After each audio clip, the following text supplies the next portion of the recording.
Hey everyone, welcome back. Now, today we're going to be doing a little something that I haven't done in a while, which is a kit review.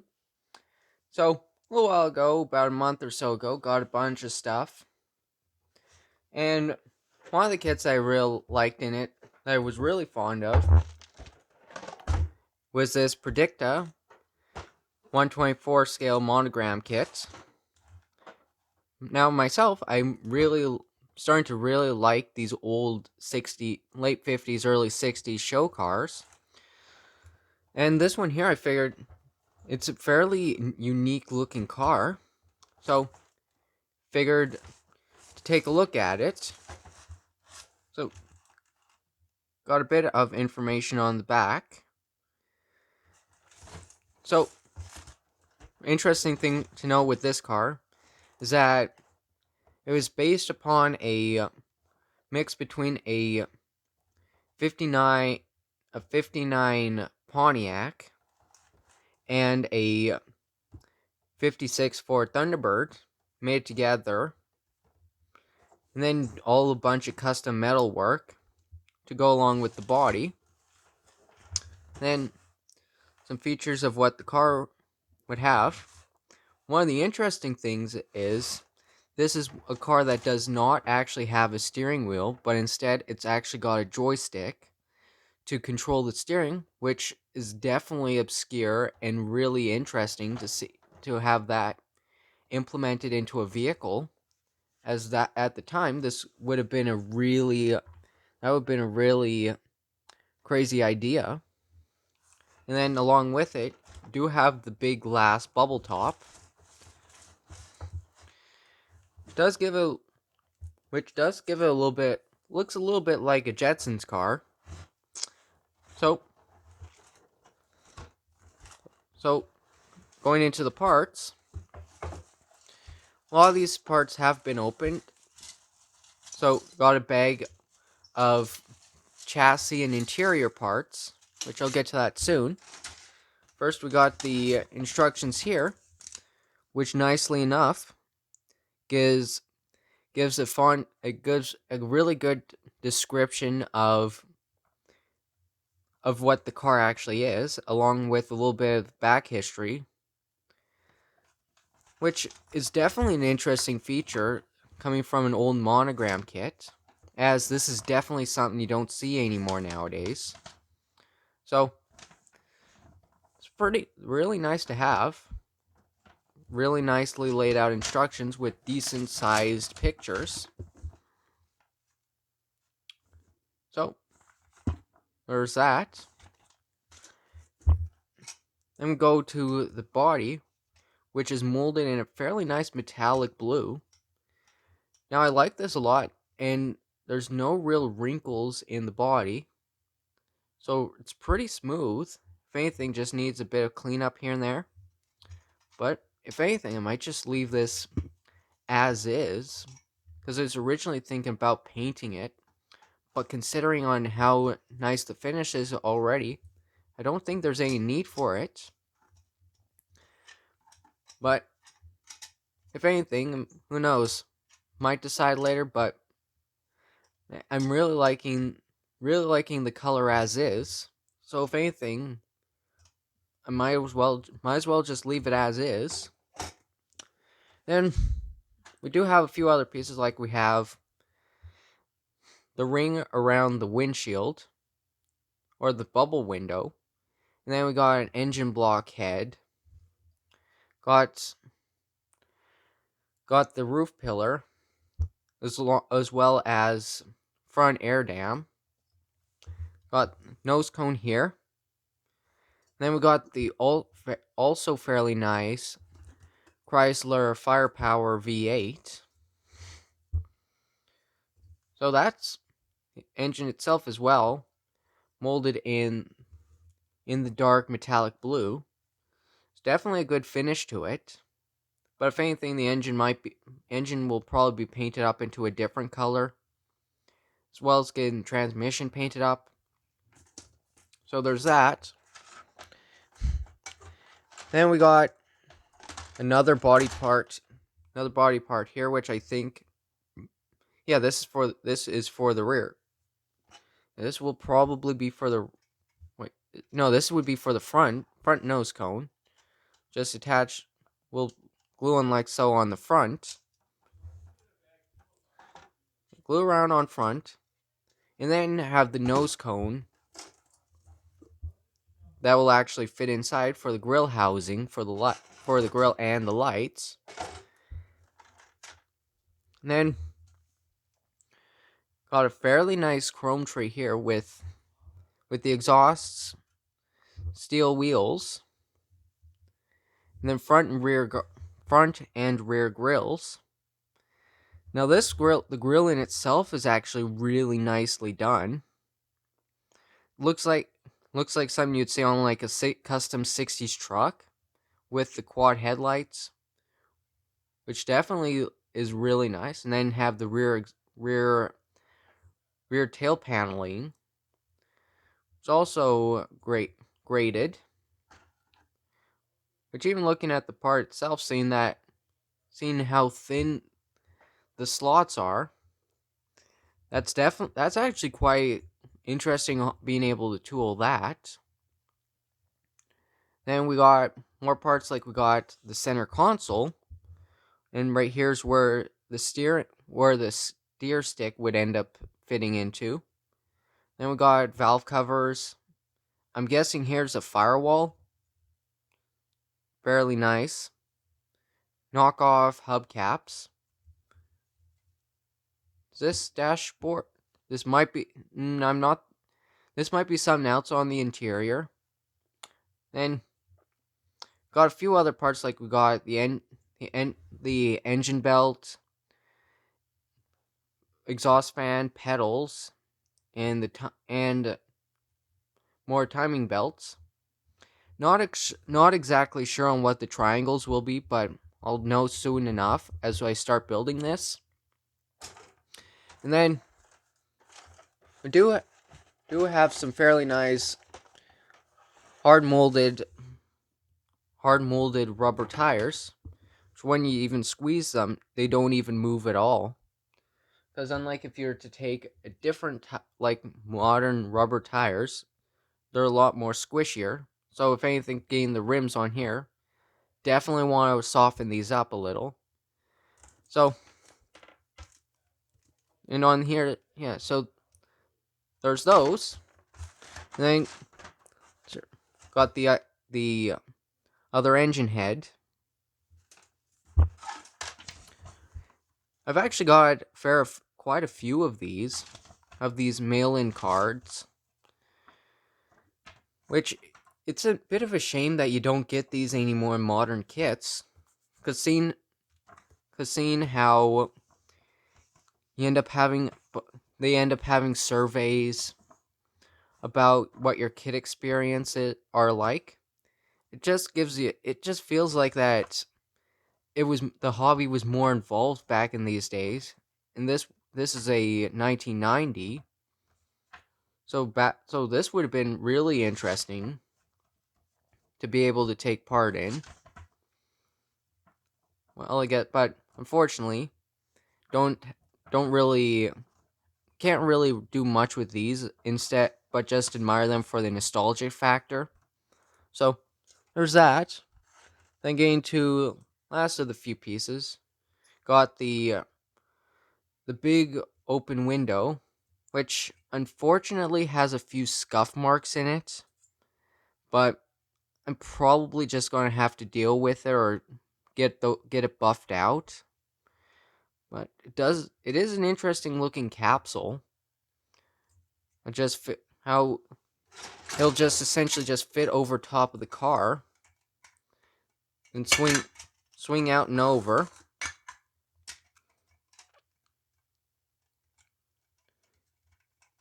So something like that. I feel like that's going to be really nice. Then got a few other small features, like got a display screen, headlights, and lenses, which is definitely nice. And of course, you got a big open space for what I assume the bubble window would have been through. And then now, little bit backtracking, going through the bag of parts. The bag itself is a weird texture. It feels like a shopping bag almost, instead of like modern plastic bags you get in your kits. So it's definitely feels a little bit weird. But of course, with the Monogram kits, especially it's similar with Revell, they're known for having parts molded in certain colors, so you didn't need to do much paint work. Unfortunately, the only parts that can stay white are the interior tub. Let me just open this first before going through it. So, as I was saying, this tree here, where with the interior tub, it makes sense for this to stay a flat white, as well as the wheel inserts for the white walls. We got some really, really interesting seats. Kind of look like just a regular lounge chair. But it's interesting how they got diamond stitching. Probably very comfy, I like to think. But then again, you don't have really much for cushion. So it's a really strange looking seat that probably would look weird in any other vehicle besides this. So let me just pluck, since they're just low hanging fruit, just pluck them. So yeah, fairly interesting looking seats. Don't think I've ever seen any other seat quite like this. So that's definitely a first. And then going along, do have wraparound diamond stitching for the dash pad, which in itself, seeing how it's made, it's essentially fancier than most couches. This for the real car of this would have taken a lot of creativity in order to make this entire unit for the cockpit. So as this would just fit over top, it's really interesting.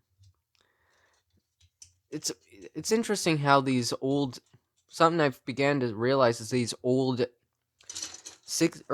50s, early 60s cars, they had a bunch of interesting touches to them, which I can see these being absolute showstoppers. Then here we have, I'm guessing, a steering linkage. Then got pedals, radiator. I'm guessing this here is like an air vent, steering arm, some more steering things, I assume. Then got the rear leaf springs with the rear axle. So fairly basic on that. But a little bit unfortunate how, for these stuff here, they were all molded in white. But I guess if they're molded in black, it wouldn't make a lot of sense for the interior. So we also have parts here like the chassis, the front cross members, wheel backs, and the wheel hubs for the steering. Fairly decent detailed chassis with quite actually a lot of raised detail. So if anything, if you just want to paint everything up to make it look realistic, it's a perfect chassis to build on. Of course, just need to trim away everything. So there's pretty much a lot of that. Then, if anything, the only things I'm really going to have to be painting is the chassis, wheel backs, and the suspension, along with the steering and radiator, of course. Even then, I could probably paint these black and then do touch-up, paint them a separate color. So that's pretty much that. So I'm also thinking, because this is going to be a simple kit, and it looks like everything's well engineered, if anything, I'm probably just going to end up building this all in one video. So, if anything, I'll probably get to that soon.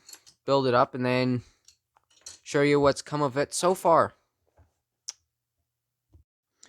So now, a little bit after about 45 to an hour's worth of work, haven't done much for the body, but what I have done was went ahead and assembled part of the interior.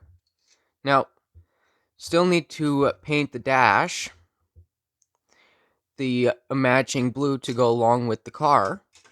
So probably end up just masking off the area and then painting it individually. So there's that. But I've also been have the one seat installed. But what I also did was I was experimenting with doing a black wash, which I find really accentuates the diamond stitching on the seat, which I'm going to likely do as well on the other seat. Do it on the other seat. And then got the center console installed and got the steering lever. The cool thing about this is that the lever locks into place so that it's nice and formed. So it fits into the groove quite nicely, so it can be adjusted. So that when the interior gets installed onto the car, you'd be able to flip the switch back and forth and be able to operate the steering system, which is really cool, I find. And everything holds together quite nicely. Now, on the chassis, the one struggle that I did have was trying to get the rear axle to sit nicely, because there's no real firm connecting holes to the rear axle to the leaf springs. So it was pretty much a case of trying to balance everything while the glue was drying. So I did end up getting everything to sit nicely. And then one thing I have realized is that when doing the build process, found out that with the tie rod linkage, it's actually an interlocking piece in itself. So let me just take out the wheel hub here. So what it actually is that to take it out or to install it, you have to rotate it counterclockwise. So for instance, on here, it'll go slip over top. Then it'll swing around. And will end up keeping on to the actual parts and won't fall off. Unless you make it fall off. So it'll swing around. Then with the other wheel hub, you'd swing. I did try where you do a cheat method where to get where the wheel hubs are on, but because of the key pattern, you have to actually have the part installed separate, or install the part with the tie rod, then swing it around, and then have it fit into the cross member, which is actually quite a clever way to have it, so you can have the part fit loosely in and it won't fall out. That I find really clever. Then afterwards, it'll pretty much be a case of get the steering knuckles in, like get the pitman arm and the steering rod in. But of course, these here I'm just going to be leaving on the tree for now, so these can be painted in black. And then I can get the chassis itself painted up.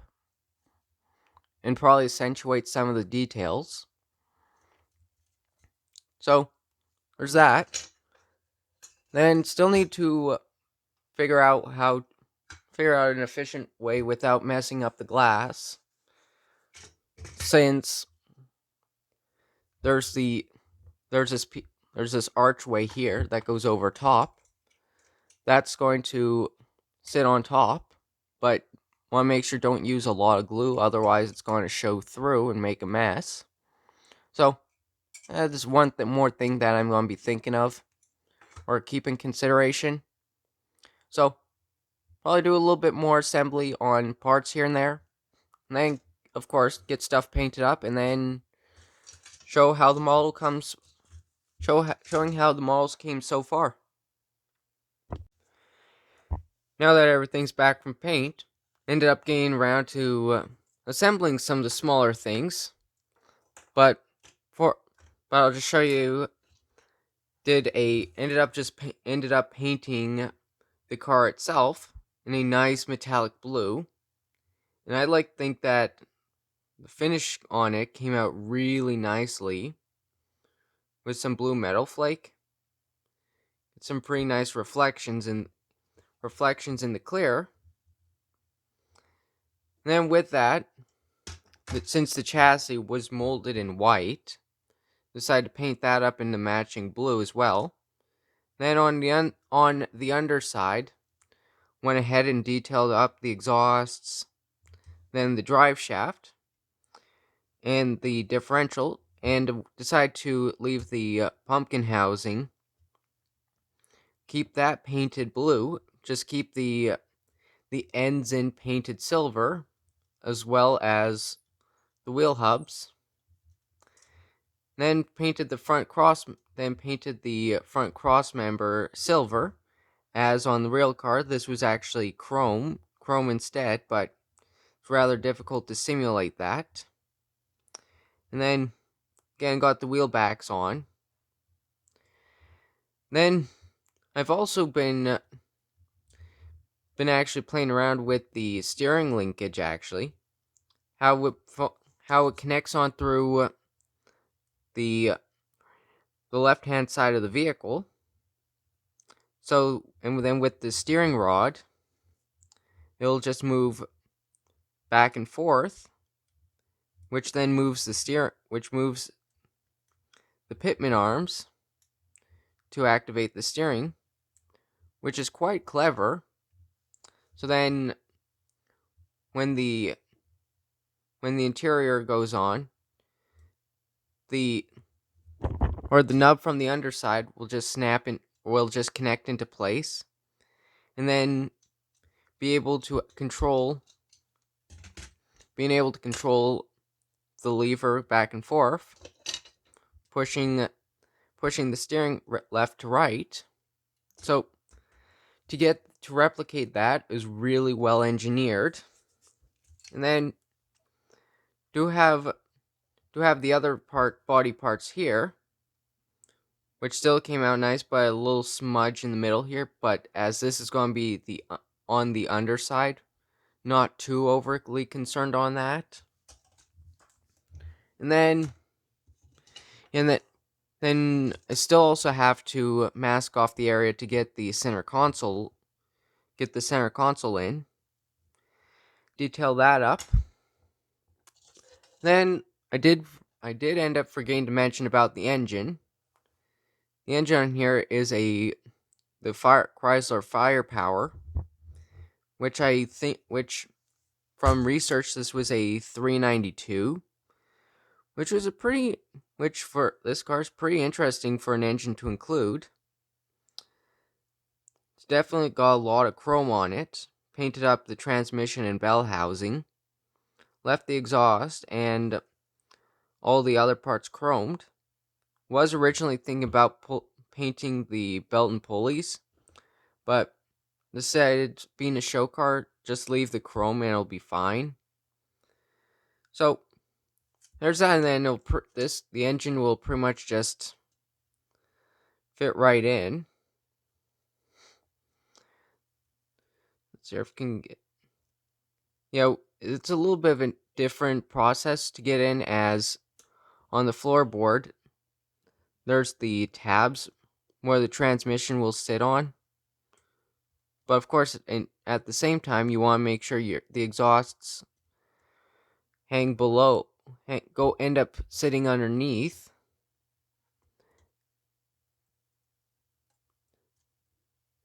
Let's see if I can get this through. And there's then there's an engine mount on the front, above the cross members for everything to fit in. Then just like so, the engine goes in. Of course, they ended up breaking the magneto in, but that's just fit right in.